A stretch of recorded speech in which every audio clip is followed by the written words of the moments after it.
think about the phrase intercontinental weapon, what comes to your mind? Missile, precision, power, high science. But it wasn't always like that.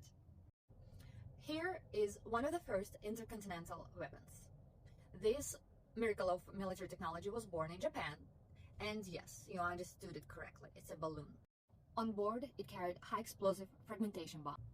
There is an air current between Japan and North America that was discovered in 1920s. So the idea was that the balloon would take off, ride the jet stream, and after 72 hours, which was estimated arrival time, the timer would go off, the bomb would be released, and it would be so into destruction. In 6 months, about 10,000 balloons were launched from Japan, but only 300 were found on the US territory.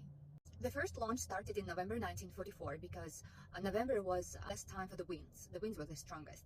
But they miscalculated that the weather in November in the United States is usually rain and snow. So their balloons didn't cause any forest fires that they were hoping for and military panic. For a long time, Americans didn't even realize that they were under the attack. To find out the origin of the balloons, the government asked for the help from geologists. See? Geologists are helpful. They determined that the sand that was used as a ballast was from Japan. Air Force units were ordered to shoot down the incoming balloons. Forest services were warned. But most importantly, they said the censorship.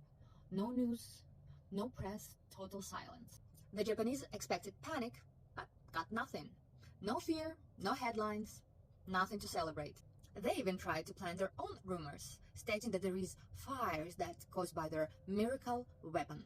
At the end, there was only 2 incidents that caused real damage.